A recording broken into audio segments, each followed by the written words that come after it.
ये सिर्फ एक कहानी नहीं, पहाड़ की हर महिला की रोज की सच्चाई है। जी नमस्कार, मैं हूँ प्रदीप फरसवान। पहाड़ सिर्फ अपने सौंदर्य के लिए नहीं जाना जाता है, बल्कि यहाँ की नारी शक्ति के अटूट साहस और संघर्ष की कहानियाँ भी इन पहाड़ों की ऊंचाइयों जैसी ही विराट है। विपरीत मौसम, पथरीली राहें और सीमित संसाधन, इन सब के बीच पहाड़ की महिलाएं न केवल अपने परिवार का आधार बनी हुई हैं, बल्कि समाज और विकास की धुरी भी। अब देखिए पहाड़ की इन्हीं कर्मठ महिलाओं को। ये तस्वीरें यद्यपि कुछ दिनों पहले की हैं, पर तस्वीरें बयां बहुत कुछ करते हैं। हाथ में गैंती, फावड़ा और सब्बल लेकर खुद का रास्ता तैयार करती ये महिलाएं हैं चमोली जिले के दूरस्थ गांव रतगांव की। पहाड़ की नारी की दिनचर्या सूरज निकलने से पहले ही शुरू हो जाती है। घर परिवार की जिम्मेदारियां, मवेशियों की देखभाल, खेतों में काम, पानी, लकड़ी लाना, ये सब काम पहाड़ की नारी बिना झिझक, बिना शिकायत करते हैं। यहाँ महिलाएं रोजमर्रा के संघर्ष को अपनी आदत नहीं, बल्कि अपनी शक्ति बना चुकी हैं।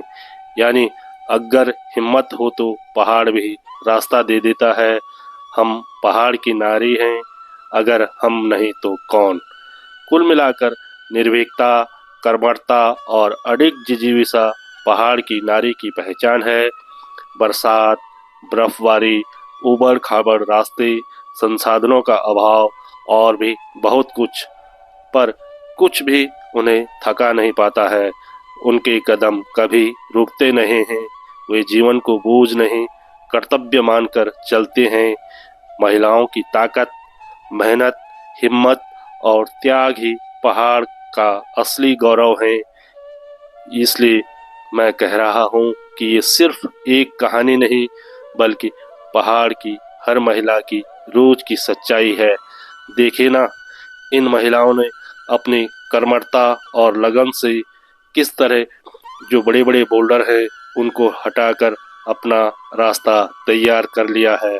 क्योंकि यही वो रास्ता है जहाँ से ये महिलाएं अपने मवेशियों के लिए जंगल से चारा पत्ती ला सकती हैं और जलाने के लिए लकड़ी और भी कुछ बहुत कुछ जंगल से जो लाना पड़ता है, इसी रास्ते से इन महिलाओं को लाना पड़ता है। पर जब भारी बरसात हुई तो बरसात के कारण ये जो पूरा रास्ता था और जो ये पास में एक गदेरा बह रहा है जिसको बदान गाड़ कहते हैं, उसने इस जो रास्ता है तकरीबन आधा किलोमीटर का, इस रास्ते को पूरा तहस नहस कर दिया। और जो ऊपर से स्लाइड आया, जो यहाँ पर पुराना रास्ता बना हुआ था, उस स्लाइड के कारण पूरा रास्ता तहस नहस हो गया, जिस कारण महिलाओं के सामने संकट आ खड़ा हुआ कि आखिर वो किस तरह अपने मवेशियों को चारा पत्ती लाने के लिए जंगल जाएं, किस तरह जंगल से जलाने के लिए लकड़ी लाएं। लेकिन महिलाओं ने हार नहीं मानी।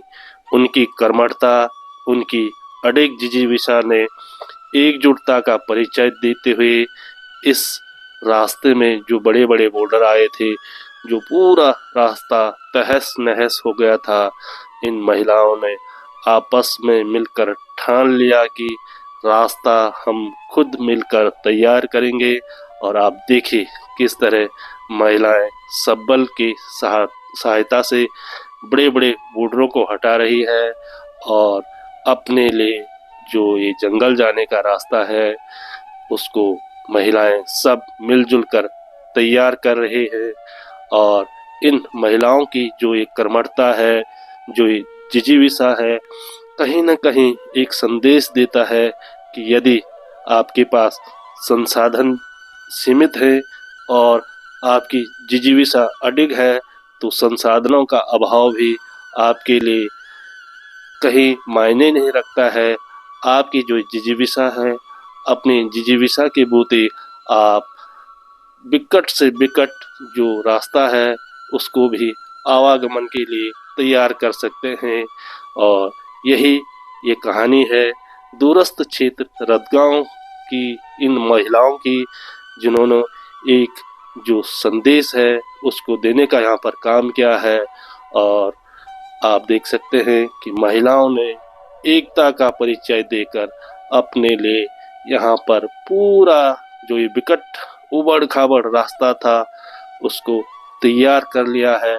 और महिलाएं अब आसानी से इस रास्ते से जंगल आ जा पा रहे हैं और अपने मवेशियों के लिए जंगल से चारा पत्ती ला रहे हैं और जलाने के लिए लकड़ी भी।